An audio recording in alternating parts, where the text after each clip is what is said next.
Hello दोस्तों, good morning. स्वागत है एक बार फिर से आप सभी का एमजेटी एजुकेशन में। साथियों, आज है संडे और संडे को होता है आपका वीकली टेस्ट। तो वीकली टेस्ट लेकर के मैं आपके सामने हाजिर हूँ। कैसे हो आप सभी लोग? सभी को नमस्कार, सभी को गुड मॉर्निंग।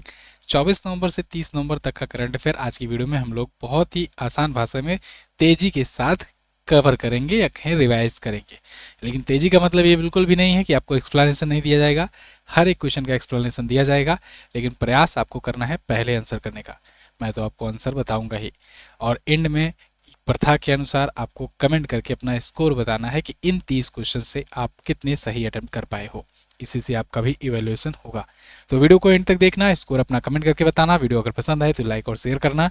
इसकी क्विज जो है वो बाद में अपलोड कर दी जाएगी एमजेटी ऐप पर, तो वहाँ से जाकर आप क्विज भी सॉल्व कर सकते हो। और पीडीएफ आपको टेलीग्राम पर भेज दी जाएगी, तो टेलीग्राम चैनल से आप जाकर के इसका पीडीएफ डाउनलोड कर सकते हो। ठीक है, तो पीडीएफ और क्विज के लिए भी बिल्कुल तैयार रहिए। इसके अलावा व्हाट्सएप चैनल भी हमारा ज्वाइन कीजिए। व्हाट्सएप चैनल आ चुका है नया वाला, तो उसको ज्वाइन कीजिए। लिंक उसका डिस्क्रिप्शन में दिया गया है, फॉलो कीजिए उसको। ठीक है, चलिए बिना किसी देरी के पहले क्वेश्चन पर आते हैं। पहला क्वेश्चन का आप आंसर करिए। निम्न में से कौन सा देश हाल ही में दुनिया का तीसरा सबसे बड़ा मानवीय दानदाता देश है?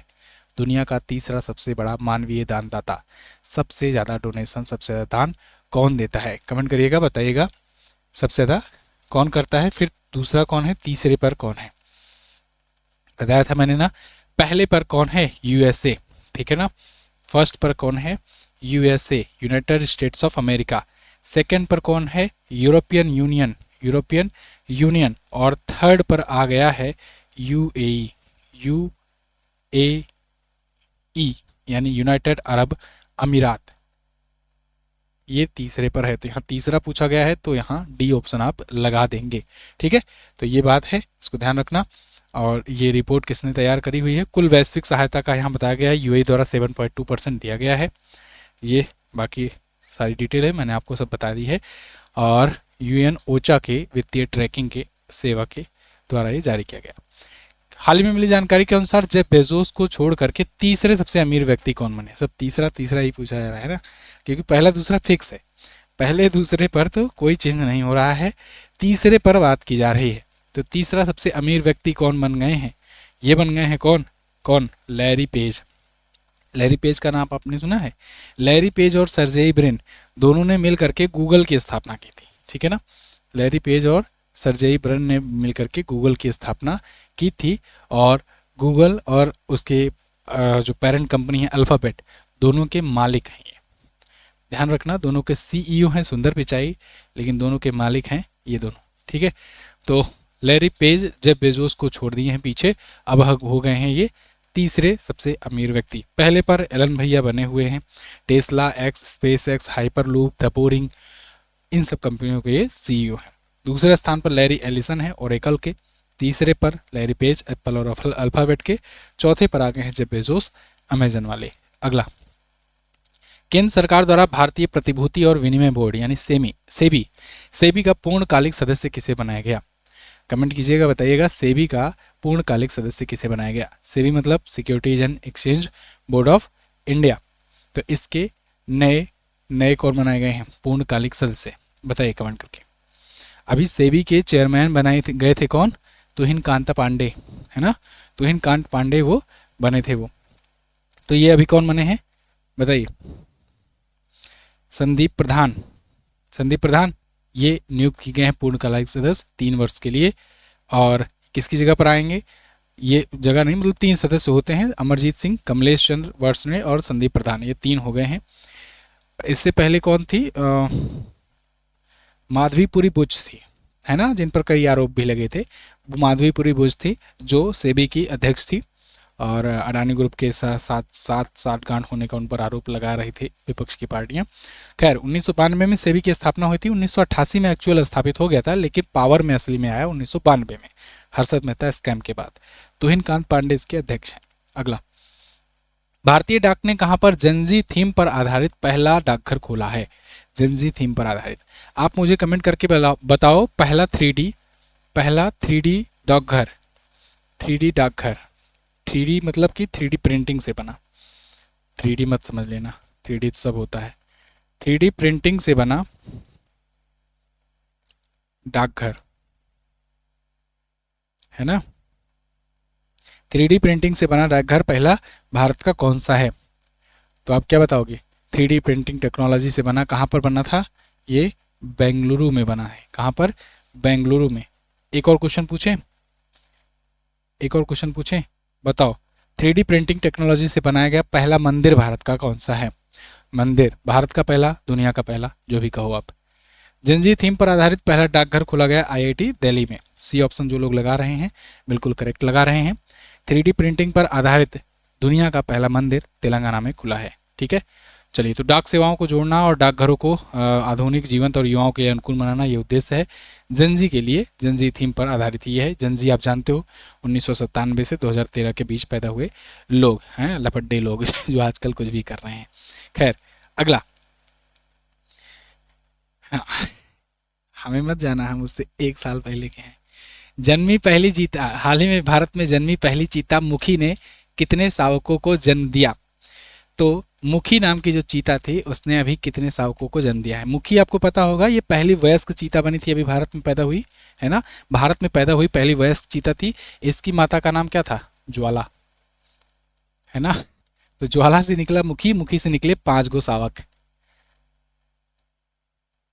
ठीक है, 6 हो गया।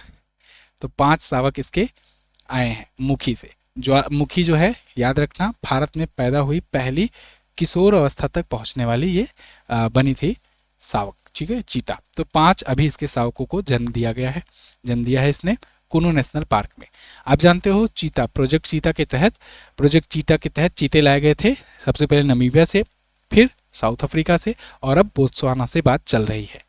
और एक बात, 2 नेशनल पार्क में ही रखे गए हैं पूरे भारत में चीते। सबसे पहले तो कुनू नेशनल पार्क में रखे गए थे, अब थोड़ा सा और डाइवर्सिफाई करने का प्रयास किया जा रहा है और गांधी सागर वन्यजीव अभ्यारण्य में रखा जा रहा है। ठीक है ना, ये रहा। तो गांधी सागर में अभी 3 रखे गए हैं ट्रायल के रूप में, सब सर्वाइव कर जाते हैं तो और बढ़ाया जाएगा संख्या। कुनू नेशनल पार्क में 29 चीते हैं। ठीक है, 5 शावकों को जन्म भी दिया गया है। तो बाकी 17 सितंबर 2022 को प्रोजेक्ट चीता की शुरुआत हुई थी, ये बात भी याद रखना। पीएम मोदी ने अपने बर्थडे पर इसका उद्घाटन किया था। नवंबर 2025 में डब्ल्यूएचओ ने किस देश को पोलियो मुक्त घोषित किया? डब्ल्यूएचओ द्वारा पोलियो मुक्त घोषित किया गया है, किस देश को घोषित किया गया है? कमेंट करके बताइए। वर्ल्ड हेल्थ ऑर्गेनाइजेशन जब देखता है पिछले 3 साल से किसी खास रोग का कोई भी मरीज नहीं मिला है उस पूरे देश में, तो उस देश को उस रोग से मुक्त घोषित करता है ऑफिशियली। तो पोलियो के केसेस पिछले 3 साल से इंडोनेशिया में नहीं आए हैं, इसको देखते हुए यहाँ पर पोलियो मुक्त घोषित किया गया है डब्ल्यूएचओ के द्वारा इंडोनेशिया को। क्या भारत पोलियो मुक्त है? हाँ, भारत को भी पोलियो मुक्त किया गया था। कब किया गया था? भारत पोलियो मुक्त कब हुआ? ये क्वेश्चन पूछा जाता है, कई बार पूछा गया है। भारत पोलियो मुक्त हुआ था 2014 में, मार्च 2014 में। अभी 2021 में चाइना को मलेरिया मुक्त घोषित किया गया था, ये भी याद रखना।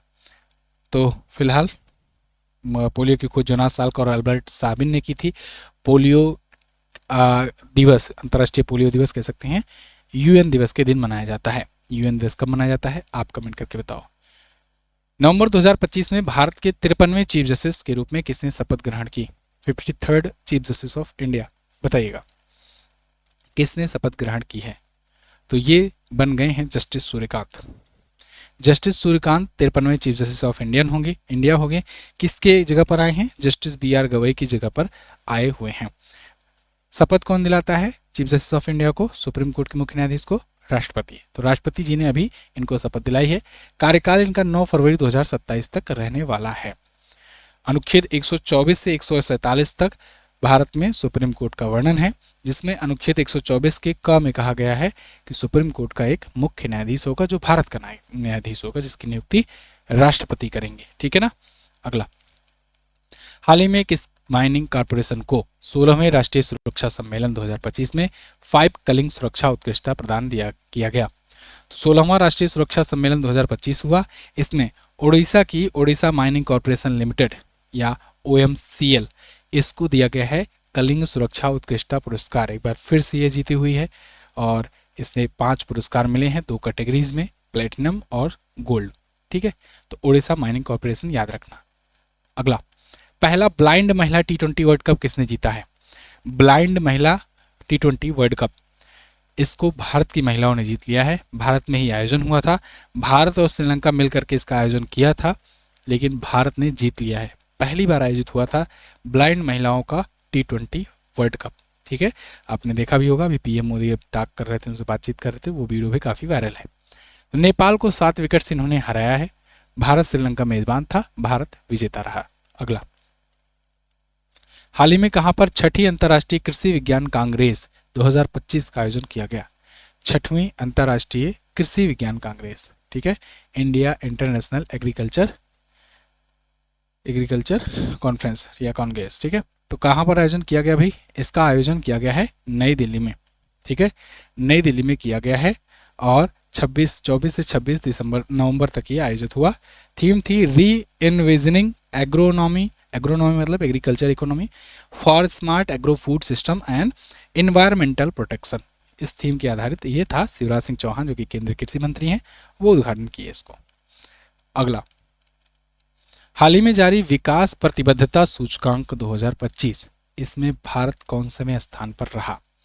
विकास प्रतिबद्धता, डेवलपमेंट कमिटमेंट, तो डेवलपमेंट कमिटमेंट इंडेक्स, आप भी कमिटमेंट करते हो, डेवलपमेंट करके डेवलपमेंट के लिए जो कमिटमेंट है उसको देखा गया, तो उसमें भारत रहा 36वें स्थान पर। 36वें स्थान पर किसमें से पता है? 38 देशों में 36वें पर, यानी आखिरी से तीसरे पर। यहाँ कमिटमेंट मतलब साफ साफ जाहिर है, नेता लोग जो है वादे करते हैं, झांसे देते हैं और जीतते टाइम क्या करते हैं? जीतने के लिए वो पैसा बांट देते हैं। खैर चलिए, तो स्वीडन जो था ये फर्स्ट पर था, जर्मनी सेकंड पर, नॉर्वे रहा तीसरे स्थान पर और भारत 38 देशों में 36वें स्थान पर रहा। अगला, 19वें सूर्य किरण सैन्य अभ्यास का आयोजन कहाँ किया गया? तो 19वां सूर्य किरण अभ्यास ये आयोजित कहाँ पर किया गया? सूर्य की किरण कहाँ से निकलती है? सूर्य की किरण आप बनाते थे ना बचपन में, मैप बनाते थे, ऐसे पहाड़ बनाते थे, उसके बाद फिर ऐसे सूर्य बनाते थे, ऐसे सूर्य की किरणें निकला करती थी, ऐसे बनाते थे। हिमालय पर्वत बनाते थे, तो हिमालय पर्वत के पीछे कौन सा देश है? कौन सा देश है? कहाँ गया? नहीं लिखा है, मैं बता दे रहा हूँ, नेपाल है ना। तो भारत और नेपाल के बीच होता है सूर्य किरण एक्सरसाइज और इस बार इसका 19वां संस्करण था। और किसके बीच मतलब कहाँ पर आयोजित हुआ? उत्तराखंड के पिथौरागढ़ में, उत्तराखंड के पिथौरागढ़ में इसका आयोजन किया गया है। ठीक है, 25 नवंबर से 8 दिसंबर 2025। अगला, हाल ही में किसको लोकनायक फाउंडेशन साहित्य पुरस्कार 2025 प्रदान किया गया? लोकनायक फाउंडेशन साहित्य पुरस्कार 2025, इसे सम्मानित किया गया, किसको दिया गया है ये पूछा गया है। ये दिया गया है किसे? ये दिया गया है वेलामाला सिमन्ना को। वेलामाला सिमन्ना को दिया गया है, जो कि 100 से ज़्यादा ये प्रसिद्ध तेलुगु लेख लिख चुके हैं, इनकी कृतियां हैं 100 से ज़्यादा और बहुत ही फेमस ये तेलुगु राइटर हैं। इनको ये पुरस्कार दिया गया है लोकनायक फाउंडेशन साहित्य पुरस्कार 2025। ठीक है, विशाखापत्तनम में आयोजित समारोह में 2 लाख रुपए का नगद पुरस्कार इनको करके दिया जाएगा 18 जनवरी को। 18 जनवरी को दिए जाने के पीछे तर्क है कि 18 जनवरी को हरिवंश राय बच्चन और एन टी रामा राव का जन्म होता है। ठीक है, जयंती होती है। अगला, किस देश ने लगातार दूसरी बार महिला कबड्डी विश्व कप जीता? बताइए, बहुत आसान है, महिला कबड्डी विश्व कप। इस बार सारे जो गेम के इवेंट हैं वो हो रहे हैं, उसमें विजेता देखो मैक्सिमम भारत हो रहा है। अब भारत खेलों में काफ़ी ज़्यादा अच्छा प्रदर्शन कर रहा है वर्ल्ड लेवल पर, और जिस हिसाब से भारत में खेल को प्रोत्साहन दिया जा रहा है, खेलो इंडिया का यूथ गेम कराकर, यूनिवर्सिटी गेम कराकर, विंटर गेम वगैरह करा करके हर प्रकार से, आने वाले दिन में देखना आप बहुत बड़ी मात्रा में भारत में मेडल्स आएंगे।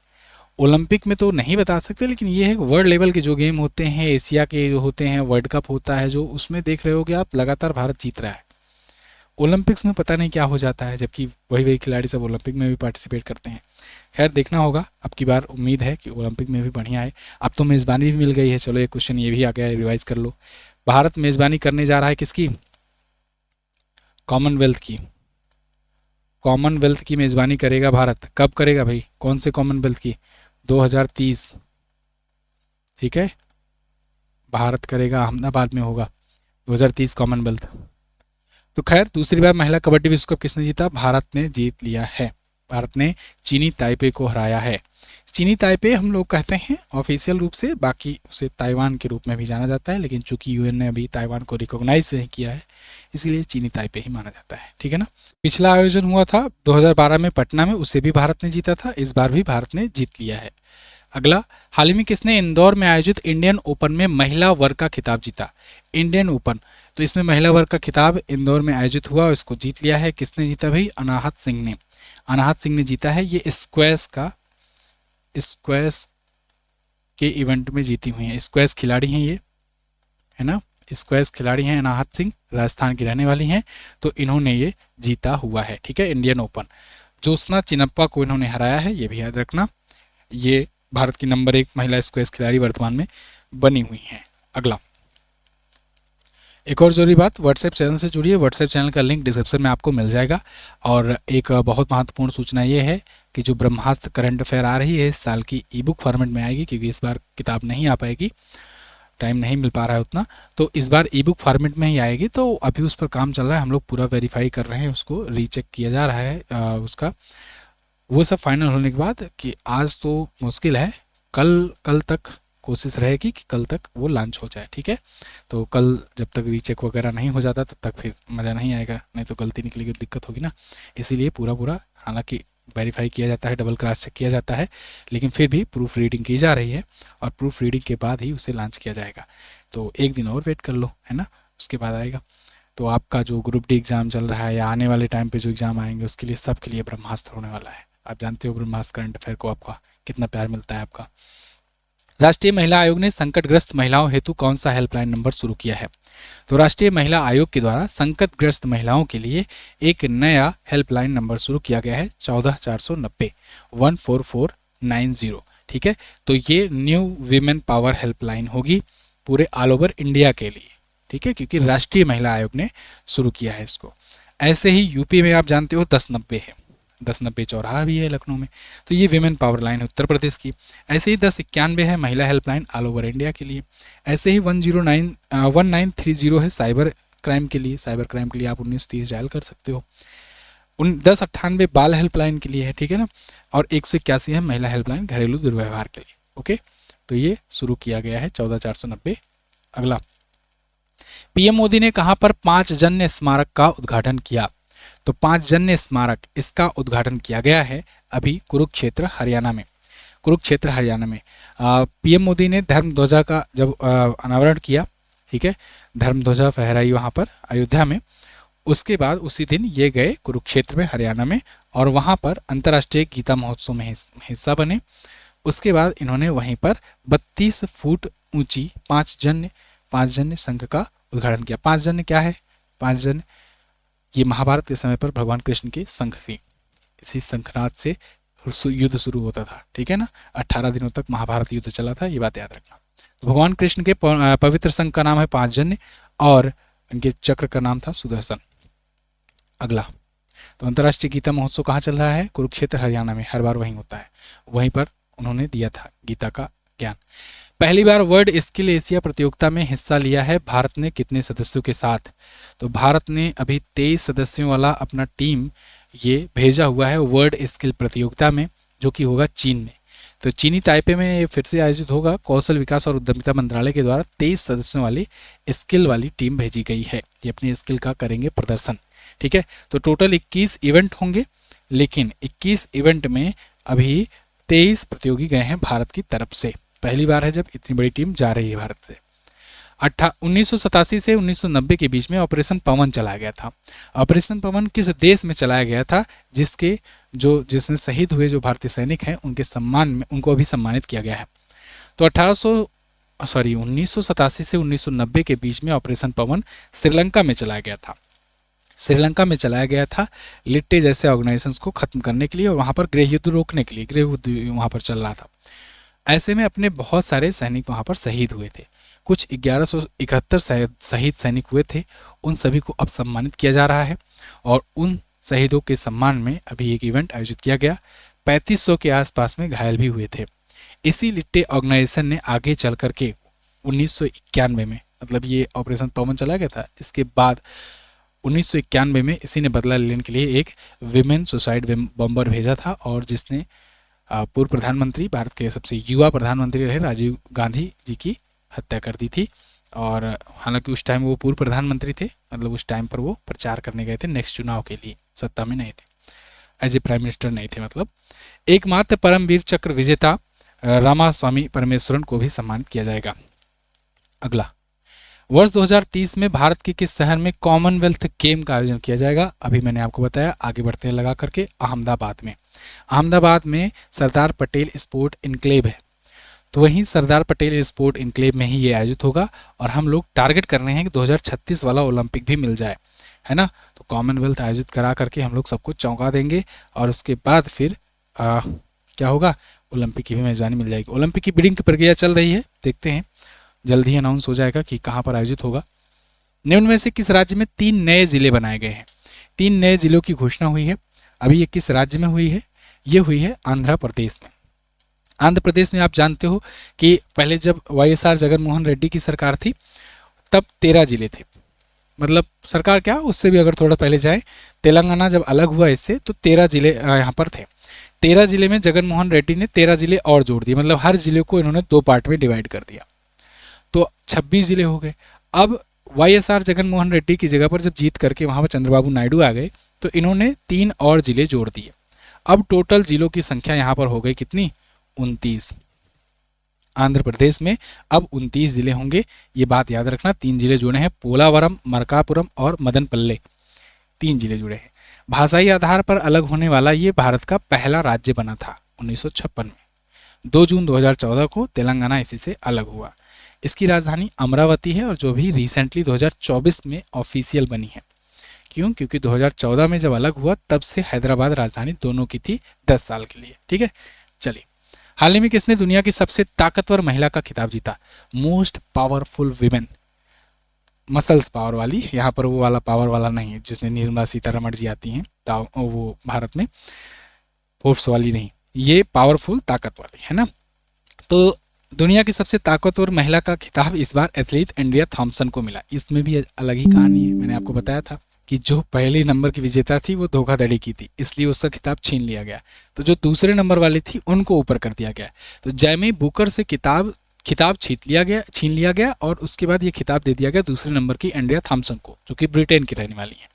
और तीसरे नंबर वाली थी वो दूसरे पर आ गई, वो आ गई हैं एलिसा जॉयकाउली। और जो चौथे पर थी उनको मेडल मिल गया, उनको ब्रॉन्ज मिल गया, वो जैकी ओजेवस्की थी। ठीक है, चौथे पे थी, कोई मेडल नहीं था, अब उनको मेडल मिल गया है क्योंकि पहला नंबर वाला गायब।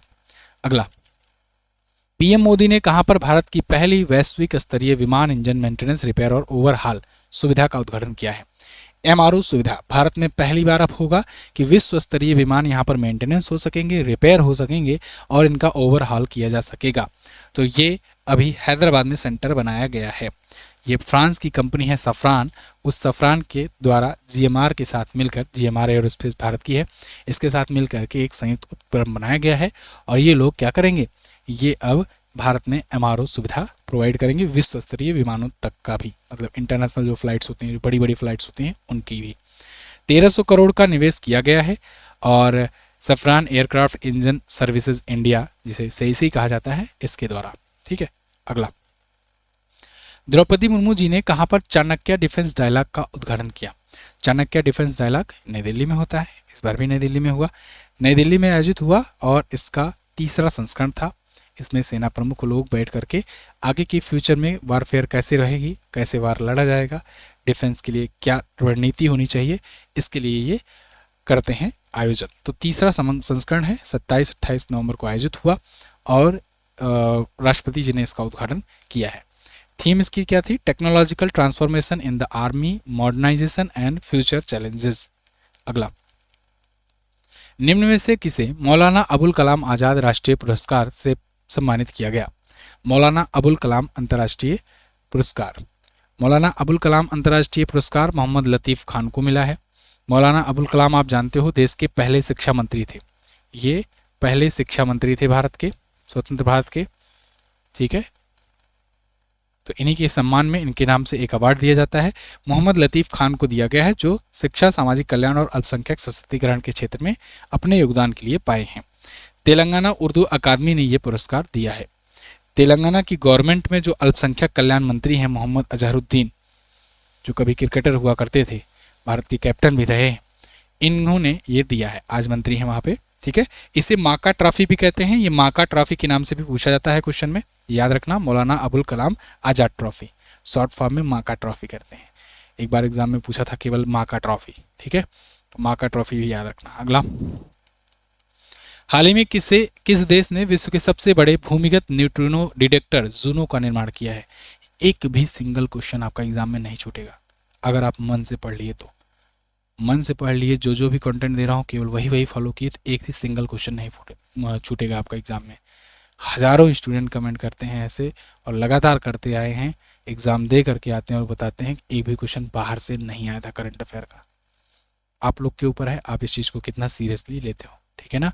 चलिए, विश्व के सबसे बड़े भूमिगत न्यूट्रिनो डिटेक्टर जूनो का निर्माण कार्य चीन ने पूरा किया है। ठीक है, चीन ने पूरा किया है। अब हम बहुत ज़्यादा ऐड नहीं लगा सकते, प्रोपेगेंडा नहीं कर सकते, यहाँ पर चिल्लवाहर नहीं कर सकते, ना ही हम सुबह में रोज़ लाइव आ सकते हैं। हमारी भी कुछ मजबूरियाँ हैं, शिकायतें, ज़रूरतें हैं, वो सब देखते हुए हम आपको कंटेंट प्रोवाइड करने पर ज़्यादा भरोसा करते हैं। हमारे पास अगर 10 स्टूडेंट रहेंगे वो भी बहुत है ना, ईमानदार हैं, उनको मैं अगर उनकी लाइफ चेंज कर दूँ वो भी बहुत होगा।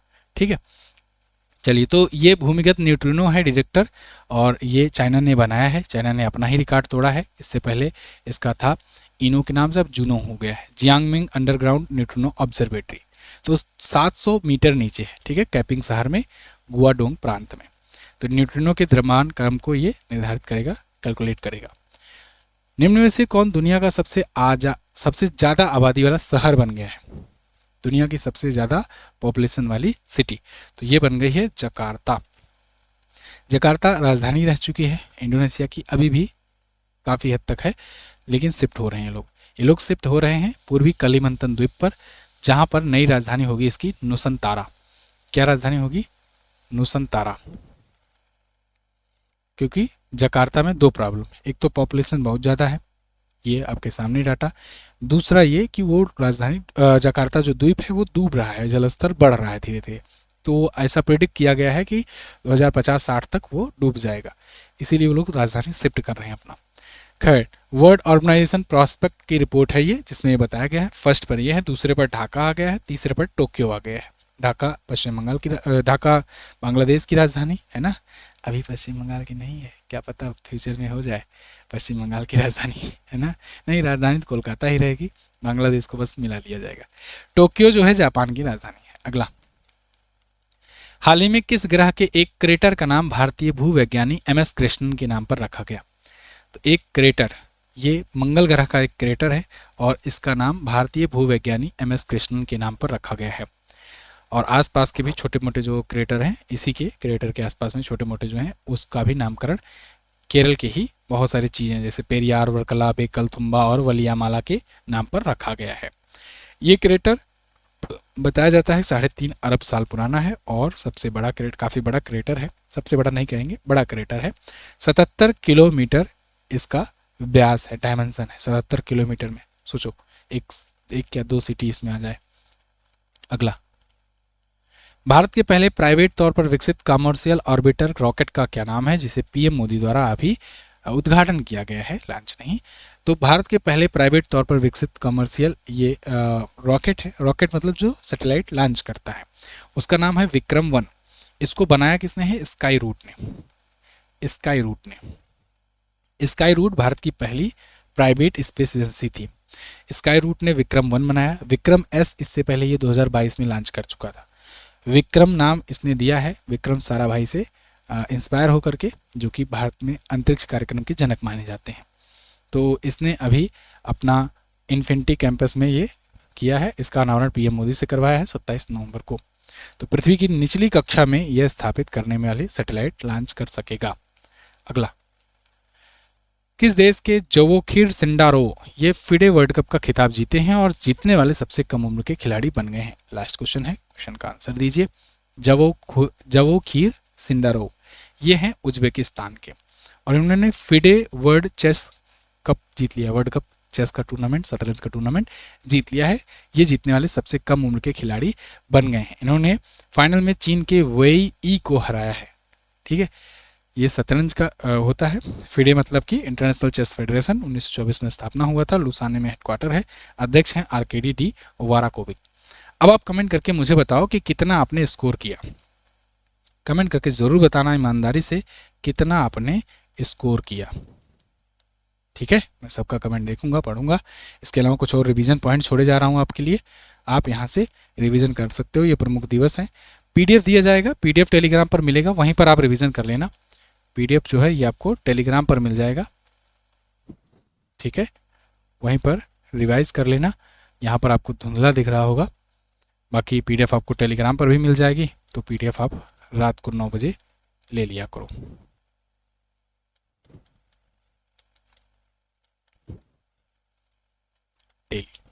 डेली करंट अफेयर की, वीकली की भी। बाकी संकल्प बैच जिन्हें ज्वाइन करना है, संकल्प बैच ज्वाइन कर सकते हैं। वीडियो कोर्स है करंट अफेयर का, और जिनको ई बुक चाहिए वो ई बुक के लिए इंतजार करें, कल परसों तक आ जाएगी। Thank you so much. मिलेंगे अगली वीडियो में, अगले क्लास में। तब तक के लिए नमस्कार, जय हिंद, वंदे मातरम।